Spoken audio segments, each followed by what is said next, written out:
جب چاند اور سورج کے درمیان زمین آ جائے اور سورج کی روشنی چاند تک نہ پہنچ رہی ہو تو چاند گرہن ہو جاتا ہے.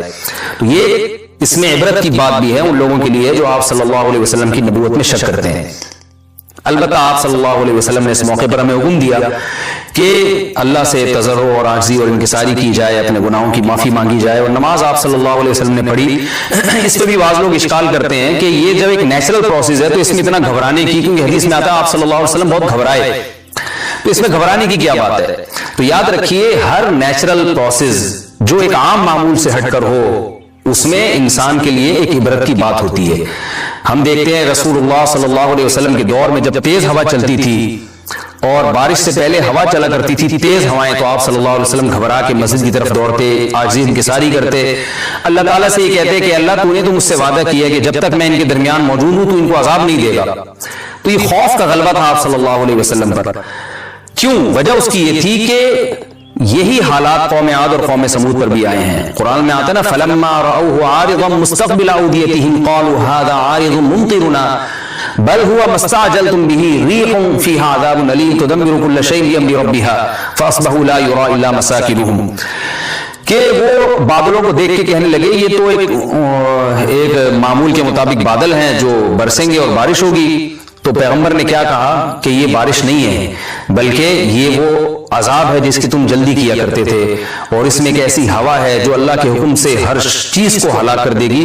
اور پھر ان پر ایک ہفتہ عذاب آیا اور قرآن کہتا ہے کہ وہ ایسے پڑھ کے ہلاک ہو گئے کہ فَتَرَى الْقَوْمَ فِيهَا صَرْعَىٰ كَأَنَّهُمْ أَعْجَازُ نَخْلٍ خَاوِيَةٍ. اے مخاطب اگر تو ان کو دیکھتا تو ایسے لگتا کھجور کے تنے ہیں جو اونھے پڑے ہوئے ہیں. تو ایسے ہوا نے ان کو تہس نہس کر دیا. تو یہ عام معمول سے ہٹ کے جب بھی اس کائنات میں کوئی تغیر آتا ہے تو اللہ کی نشانیوں میں سے ایک سائنٹیفک حقیقت بھی ہے, اس کی ایک لاجک بھی ہے, لیکن اس کے ساتھ ساتھ اللہ کی نشانیوں میں سے ایک نشانی بھی ہے, اور ایسی نشانی ہے جس سے ہمیں ڈرنا چاہیے کہ اللہ تعالیٰ کو اختیار ہے وہ جب چاہے سورج کی روشنی چھین لے, چاہے کسی بھی طرح سے چھین لے.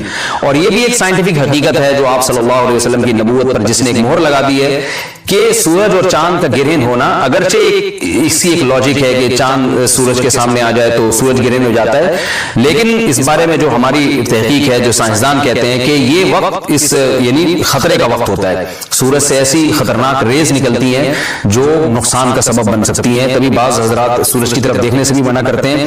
اور یعنی نظام میں تھوڑی ایک عام نارمل روٹین سے ہٹ کے اس کائنات کا نظام چلتا ہے, تو اس لیے یہ اس کائنات کے لیے, زمین کے لیے ڈینجرس ہو سکتا ہے. اور جو گریوٹی اور جو کشش کا نظام ہے اس میں بھی خلل واقع ہوتا ہے. تو ایسا نہیں ہے کہ یہ بالکل ایک نارمل کنڈیشن ہوتی ہے اور اس کا کوئی نقصان ہی نہیں ہے, یہ بالکل غلط ہے.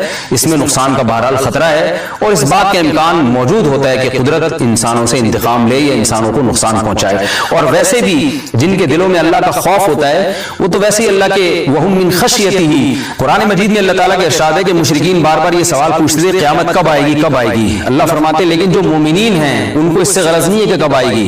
وَالَّذِينَ آمَنُوا مُشْفِقُونَ مِنْهَا, وہ تو قیامت سے گھبراتے ہیں کہ پتہ نہیں ابھی نہ آ جائے. تو جس کے دل میں اللہ کا خوف ہوتا ہے اس کے زندگی گزارنے کا طریقہ کچھ اور ہوتا ہے, وہ بات بات پہ اللہ سے ڈرتا ہے, اس کو اللہ سے ڈرنے کا بہانہ چاہیے, اس کو توبہ کا بہانہ چاہیے.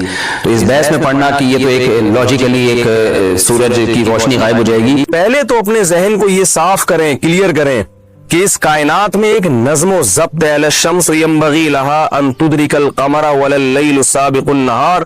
سورج, زمین سورج کے گرد اور چاند جو ہے وہ زمین کے گرد, اور ہر کل فی فلک یسبحون. اللہ فرماتے ہیں ہر ایک اپنے دائرے میں تیر رہا ہے. والقمر قدرناه منازل, چاند کی کیسی ہزاروں سال ہو گئے, چاند کی کیلکولیشن میں کوئی فرق ہی نہیں آ رہا.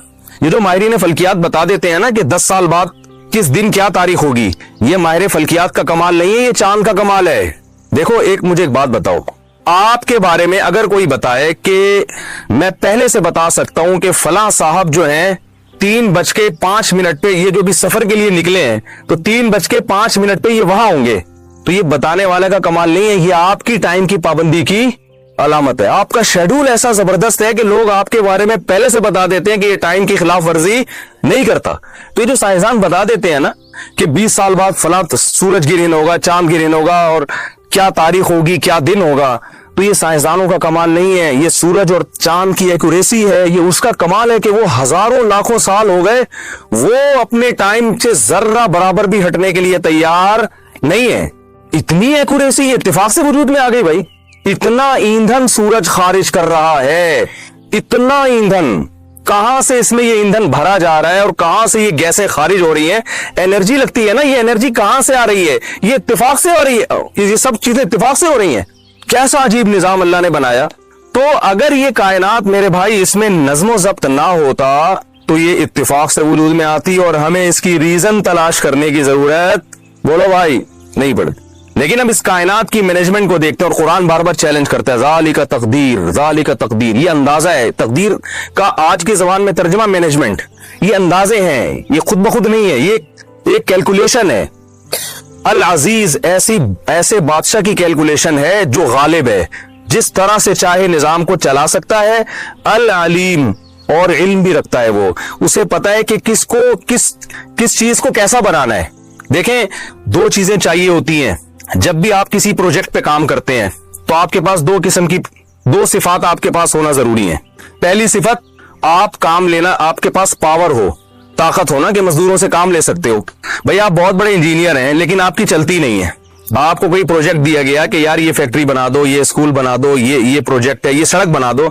आप मजदूरों से कह रहे हैं यार ये काम कर दो, कह रहे हैं सर मेरे पेट में दर्द है, आज मैं छुट्टी पे जाऊंगा, आज मैं नहीं करूंगा। वो कोई बात सुन ही नहीं रहा। तो आप कितने बड़े इंजीनियर हो, आप काम करवा सकते हैं? या हुकूमत ने आपको इख्तियारात ही बहुत महदूद दिए हो, आप काम नहीं करवा सकते? तो काम तभी जितने जो इंजीनियर हैं ये या ठेकेदार हैं ये हुकूमतों से राब्ता करते हैं, इलाके के नाजिम को कुछ खिलाएंगे कुछ, ताकि इख्तियारात बढ़े हमारे, हम काम कर सकें। दूसरी चीज है, जो काम आप कर रहे हो उस काम में भी आपको महारत होनी चाहिए। यही वजह है कि महल्ले का दादा कितना ही बड़ा क्यों ना हो, आप उसे प्रोजेक्ट नहीं देते, चाहे वो कितना बड़ा दहशतगर्द हो। भाई पावर तो है तेरे पास लेकिन तुझे इस काम की सलाहियत नहीं है। तो अल्लाह फरमाते हैं कि इस कायनात में जो तुम्हें नज़्म ज़ब्त नजर आ रहा है, और इस कायनात में अहसना कुल्ल शैइन खल्क़हू सुम्मा हदा, जिस चीज को जैसा बनाना चाहिए था बिल्कुल वैसा ही बनाया है और उसको फिर उसकी नेचर के रास्ते पर मैंने चला दिया है। तो ये जो मैनेजमेंट तुम्हें नजर आ रही है, ये इसकी अलामत है कि इसको नंबर 1 किसी ने बनाया है, नंबर 2 जिसने बनाया है वो बहुत ताकतवर है, ये कमजोर का काम नहीं है, नंबर 3 वो बड़ा जबरदस्त इल्म रखता है, उसे पता है किस चीज को कैसा बनाना चाहिए था। शेर की खुराक अल्लाह ने गोश्त रख दी है तो उसको दांत उसी हिसाब से दिए हैं। बकरी की खुराक अल्लाह ने घास रख दी है, उसके दांत उसी हिसाब से दिए हैं। ऐसा नहीं कभी कायनात में हुआ कि जो घास खाने वाला जानवर है उसे चीर फाड़ की सलाहियत दे दी हो, और जो गोश्त खाने वाले जानवर हैं उन्हें मिनमिनाने की और हिनहिनाने की सलाहियत दे दी हो अल्लाह ने। कभी हुआ ऐसा? एक एक चीज, जब मूसा अलैहिस्सलाम से फिरौन ने पूछा ना कि अल्लाह कौन है, तो मूसा अलैहिस्सलाम ने एक लफ्ज में डिफाइन किया, अहसना कुल्ल शैइन खल्क़हू सुम्मा हदा, कि जिसने हर चीज को बनाया बेहतरीन अंदाज से। देखें, किसी कंपनी की कोई प्रोडक्ट होती है तो कंपनी के माहिर होने की अलामत यह है कि इसने इस प्रोडक्ट को बेहतरीन अंदाज से बनाया कि नहीं बनाया। वही गाड़ी आप जापान की ले लो, बिल्कुल वही मॉडल पाकिस्तान से ले लो, तो फर्क होगा ना दोनों में। एक्यूरेसी किस में ज्यादा होगी? जापानी जो जापान से मेड इन जापान है तो ज्यादा अच्छा बनाते हैं। तो अल्लाह फरमाते हैं कि मैंने जिस चीज को जैसा बनाया उससे ज्यादा उस चीज को अच्छा बनाना मुमकिन था ही नहीं, नामुमकिन है। शेर में अल्लाह ने धार रखी है, क्यों? गोश्त है ना उसकी खुराक, तो उसके लिए रोब भी चाहिए, क्योंकि गोश्त खाने के लिए उसको शिकार करना पड़ेगा, दहशतगर्दी कुछ ना कुछ उसको मिटानी पड़ेगी जंगल में। अगर अल्लाह उसको बकरी की तरह मिनमिनाने की सलाहियत दे देते तो आप क्या समझते हैं कि खुद लोमड़ियां उसके कदमों में आके गिरती हैं, हिरन उसके कदमों में आके गिरते, भाई आप हमें खा लें? क्या ऐसा मुमकिन है? बकरी को इसकी जरूरत नहीं थी धारने की, दुम्बे को जरूरत नहीं थी, उसकी खुराक घास है। तो जिस चीज को आप देखते हैं ना, एक एक चीज को बिल्कुल उसी हिसाब से बनाया, हत्ता के परिंदों की चोंच और उसका डिजाइन, वो भी हर परिंदे का अलग है, एक जैसी चोंच नहीं है। जिस परिंदे को समंदर के गहराई में जाके शिकार करना है उसको लंबी चोंच दी है। जिस परिंदे को की खुराक ऐसी है कि उसको फलों को खाना है ना चीर के, तो उसको थोड़ा सा कर्व चोंच बना दी उसकी, ताकि उसको खोदने में कुरेदने में आसानी हो। हर चीज को, इस पे तो जितनी रिसर्च हो कम है, जिस चीज को जैसा बनाना चाहिए था बिल्कुल वैसा बनाया, और फिर सुम्मा हदा, उसको उसकी नेचर के रास्ते पर चला दिया। अब आप देखें, बकरी का बच्चा पैदा होता है, पैदा होते ही थनों की तरफ लपकता है वो, क्योंकि अब उसकी जरूरत क्या है? दूध पीना। तो मां को अल्लाह ने बोलने की सलाहियत नहीं दी है, तो बच्चे में पैदा होते ही ना उसे दुनिया का कुछ नहीं पता, लेकिन उसे ये पता है कि मेरी खुराक कहाँ मिलेगी और वो मेरे हलक में कैसे उतरेगी। तो ये भाई खुद ब खुद ये चीजें नहीं हो सकती। हमारे जामियत रशीद में जब ये डिजिटल कैमरे की तहकीक हो रही थी ना, तो मुख्तलिफ इसके माहिरीन को बुलाया गया जो डिजिटल कैमरे को बहुत अच्छी तरह उन्होंने पढ़ा है। तो उन्हीं माहिरीन में से एक आए, उन्होंने हमें बताया कि ये जो डिजिटल कैमरा तस्वीर बनाता है, ये इंसानी आंख को साइंसदानों ने कॉपी किया है।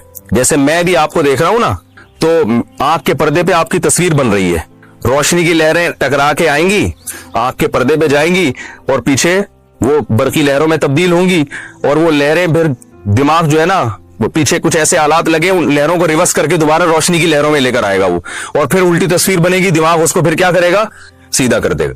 उन्होंने कहा कि ये जो डिजिटल कैमरा है ये साइंसदानों की इजाद नहीं है, ये आंख को उन्होंने कॉपी किया है। समझ में आ रही है बात? आंख को उन्होंने क्या किया है, कॉपी।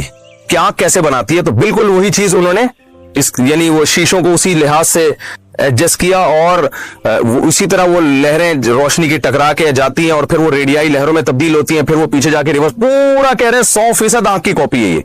लेकिन आंख जैसा अब भी नहीं बन सका। और आंख में एक अजीब बात यह है कि डिजिटल कैमरे में एक लेंस होता है, आंख कितनी है, 2। इसको एडजस्ट करना और ज्यादा मुश्किल काम है, क्योंकि जरा सा इन दो पुतलियों का फासला मिलीमीटर में भी कम हो गया ना, या बढ़ गया, तो आपको एक के दो नजर आना शुरू हो जाएंगे। तो उसको माँ के पेट में, माँ रोटी खा रही है भाई, गोश्त खा रही है, अंडे खा रही है, दूध पी रही है, उससे बच्चे की आंखें बन रही हैं, और ऐसे बेहतरीन तरीके से खोपड़ी में उनको फिट किया जा रहा है, एडजस्ट किया जा रहा है कि उन दो पुतलियों का फासला ऐसे तनासुब के साथ रखा जा रहा है कि जितना फासला होना चाहिए उसमें मिलीमीटर का 1000वां हिस्सा भी फर्क नहीं आ रहा, और उनको ऐसा फिट कर दिया है कि सारी जिंदगी वो फासला तब्दील नहीं होता। ऐसा उसको एल्फी से जोड़ दिया, समत बॉन्ड से जोड़ दिया, ये स्क्रू टाइट कर दिए कि ये हिले नहीं है, क्योंकि ये जरा सा हिला तो इसको फिर पूरी दुनिया हिलती हुई नजर आएगी। फिर तो मैं लतीफा सुनाता हूँ, एक डॉक्टर के पास एक साहब गए और कहने लगे, डॉक्टर साहब मुझे एक के दो नजर आते हैं, मैं क्या करूं? डॉक्टर साहब ने कहा, आप चारों को ये बीमारी है? उनको कितने नजर आ रहे थे? एक के 4 नजर आ रहे, तो उनका थोड़ा सा ज्यादा फासला हो गया होगा। तो आप मुझे बताओ कि 2 ईंटों को तरतीब से लगाना ये इतना मुश्किल नहीं है जितना दोनों आंखें दिमाग में तरतीब से फिट करना। तो 2 ईंटें कभी इत्तेफाक से नहीं लगी होंगी, ये 2 आंखें कैसे फिट हो गई? बात बताओ कि कॉपी आसान होती है या ओरिजिनल? देखो चाइना कॉपी बनाता है ना,